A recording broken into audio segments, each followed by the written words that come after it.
Hey everyone, my name is Tony Zanders. I'm the President and CEO at Nexus, Louisiana. I'm really excited to be here at the Water Institute today to talk about how technology can help improve our built environment here in the state. I'm here with the CEO of the Water Institute, Beaux Jones. Beaux, welcome. Thanks for having me, Tony. Well, thanks for having us. Yeah. You have one of the most beautiful buildings in the state. When was this built? So this dock was built, actually, we're coming up on the 100-year anniversary in 1926. This dock was built as the municipal dock for Baton Rouge, where it was going to capture the maritime commerce for Baton Rouge. One of the things that they failed to realize at the time is that the actual cut bank of the river, the deep draft portion of the river, is across on the other side of the river, which is why the port of Greater Baton Rouge is in West Baton Rouge. And so this dock was actually a boondoggle and eventually lost money and went bankrupt and sat as a vacant space for many decades until leadership from the Baton Rouge Area Foundation and Corporate Properties Realty Trust and the Wilbur Marvin Trust put it back into commerce. And so this dock is 100 years old, and now for about the last 10 years, we have been conducting scientific research and planning with us, and LSU has their coastal sustainability studio downstairs as well. And so the Water Institute, I just came from a presentation with Jay Darden. I don't know if you've heard his talk, Why Louisiana Ain't Mississippi. Exactly. And he starts that presentation by saying you can't talk about Louisiana without first talking about water. Yep. And so why the Water Institute? Yeah, so, you know, and I have heard Jay's talk, and it's fantastic. And, you know, water, in many ways, it's why we're here. It's why the state is here. It's why this state has been what it has been for so many years. I mean, you think back, if you talk about the origin story of the Water Institute or some of the coastal research, a lot of people say, well, 20 years ago we had Hurricanes Katrina and Rita, or 15 years ago we had the Deepwater Horizon oil spill, or you can go a little further back and say 100 years ago we had the 1927 flood, which fundamentally shaped the country. The Water Institute was built out of this idea that let's solve our existential challenges here, but let's also, rather than just being the canary in the coal mine, let's be the clarion in the coal mine. Let's go tell the rest of the world how to solve some of these challenges. And so that was the idea that built this place, and we've been doing it with partners and working all the way from, we're about to start a project in New York City right now, working in Jacksonville and Mobile and Charleston and Houston. And the project we're going to talk about with this challenge stretches from Brownsville, Texas, all the way around to Key West. And so we're really trying to live into this idea of taking our existential challenges and turning them into opportunities for these communities. It's a very Louisiana thing to do. It is. And it hits home because as far back as I can remember being born and raised here in New Orleans, my mom's from Buras, Plaquemine Parish.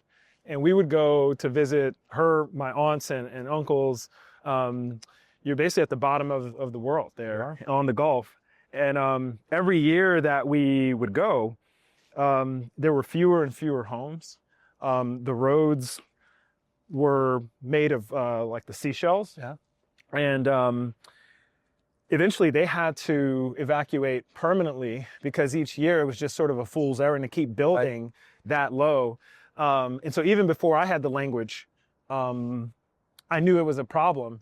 And what I love about your work and this challenge is this is an example of how technology can be used for good. Exactly. We don't believe at Nexus in technology for technology's sake. Right. Like if you're not solving a problem that impacts lives in a positive way, the technology shouldn't exist. Right. And so I'm curious about the work of the Water Institute. We said, well, how can we use technology, better data management practices to get a little bit smarter? And so we started using artificial intelligence and machine learning and other leverages of technology to sift through this data, to sift through these points, to try and make sense of everything that was out there. And so, but we didn't stop there, right? So we, did this research, answered some questions, produced a report, and then we asked the federal government, said, hey, can we take this data set and can we make it available for the whole world? Can we put it on an open dashboard that's available for the whole world to tap into? Because we don't know what this stuff can show. We don't know what these indicator species on the coast will be able to tell other researchers, other technologists. And so we created this avian monitoring portal, this dashboard that exists for everybody to tap into. And so what we're trying to do now is, we have made some, critical advancements in how we take those overflight images and identify what's a brown pelican, what's a royal tern, what's a gull. But now we have this incredible data set, and where it goes is beyond our capabilities. And so that's why we're trying to lean in to our research community in Louisiana to say, what else can be done with this information? Where can we take this, and what can we learn for other data sets? So this is a bit more imaginative than I came into this thinking. I love that you're essentially trying to crowdsource the next wave of innovation. I'm now here with Jessica Henkel, the Director of Research Operations at the Water Institute, along with Alyssa Dausman, Senior Vice President and Chief Scientist. Thanks for spending time with us today to learn more about the challenge that we're going to launch today. So I'm curious about each of your roles. Who wants to go first? Sure, I'll go ahead and go first. So my background is in coastal ecology and avian biology. However, my role here at the Water Institute is a really diverse one. I have this title of Director of Research Operations, which means that I get to work across multiple projects, tackling multiple problems in that role. But one of the biggest ones that I do, and the reason I'm sitting here today, is because I also lead the avian monitoring program that we run here out of the Water Institute. And so I am lucky enough to work with an incredible team of scientists and software engineers on that project, where we have coastal ecologists, avian biologists, remote sensing scientists, and also people whose job it is to tackle big data problems, all working on this project together. But I also heard you refer to your role as the Chief Bird Nerd. I am indeed the Chief Bird Nerd, and I'm very happily will wear that title. That's awesome, and I think it just speaks to how you can be very passionate about something in your personal life, but also get great professional validation from that work. And Alyssa? So I am the Senior Vice President at the Institute and the Chief Scientist. And my role at the Institute is to oversee the research directions that we're going in, the scientific integrity of the Institute, ensuring that all the work that we do is based on the best available science and data, looking across the Institute, the directions we're going, ensuring that we have the staff to achieve that we're recruiting the best minds, and that, for the next 5 or 10 years, when we look at our mission and vision of the Institute, that we are doing the best job that we can to scale impact in the ecosystems and the communities and the economies that we work in. And I am very proud to say that I recruited Jessica Henkel to come here to be our Chief Bird Nerd. That's not her formal title, but it is the one that I thought was very appropriate for her, because she has all the skill sets to really dive in and lead this program. Well, it seems like you have an eye for talent, and that resonates a lot with us with our work at Nexus. We don't just build new technology solutions for hard problems, but along that way of attempting to do that, we are giving sort of real life work experience to students and teams across the state. This challenge will provide that for them as well. Let's dig in a bit to the challenge itself, which we're referring to as digital habitat monitoring. How would you describe digital habitat monitoring to someone that's not familiar with the avian problem that we're solving? I'll let Jessica tackle that one. Yeah, it's a great question. And the title speaks to the fact that what we are dealing with this problem is not really a bird problem or an avian problem. It's a big data problem. And so part of this work is that we, yes, are monitoring birds and birds' habitats, but we're using data and digital data to do that.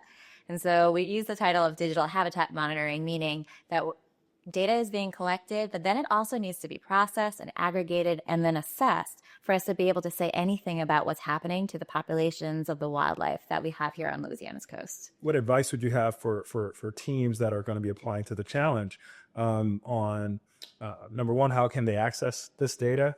And what are sort of 2 or 3 of the types of opportunities they have to reinterpret it to surface these insights? Yeah, great question.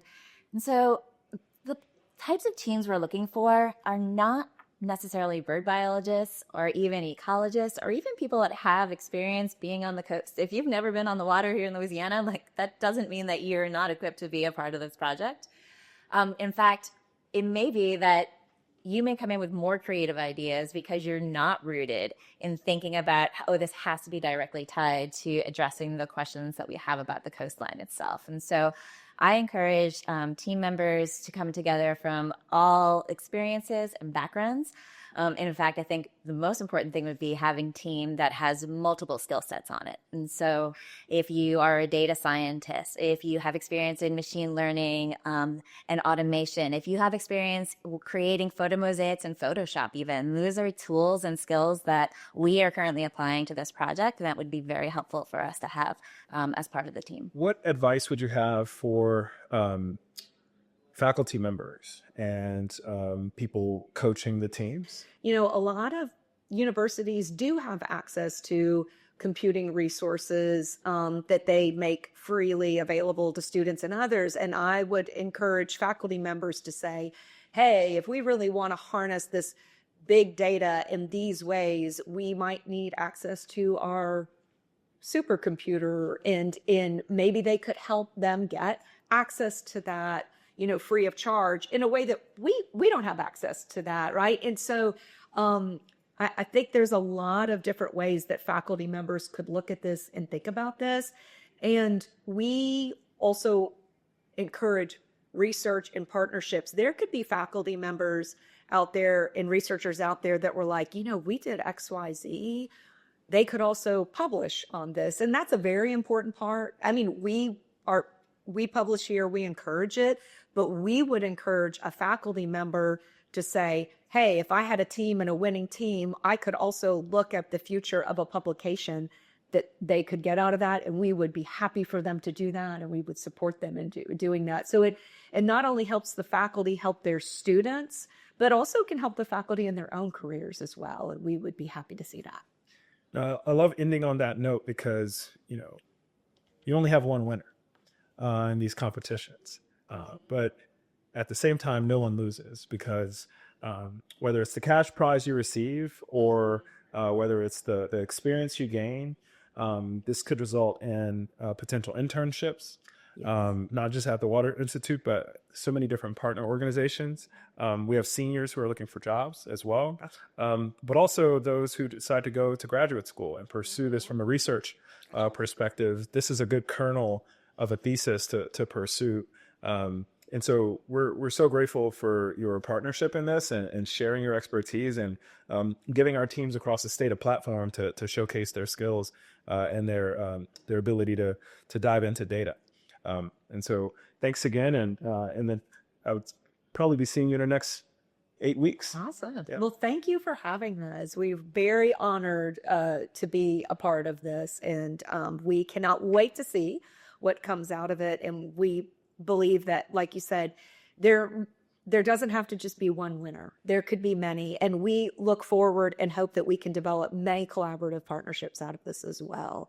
And please reach out to Jessica or I if you have any questions. But if it's technical and it's Birdner, Jessica is the woman all day, every day. She's the head bird nerd at the Water Institute. Well, and thank you. I'm so excited to see the creative ideas that these teams may be able to come up with too.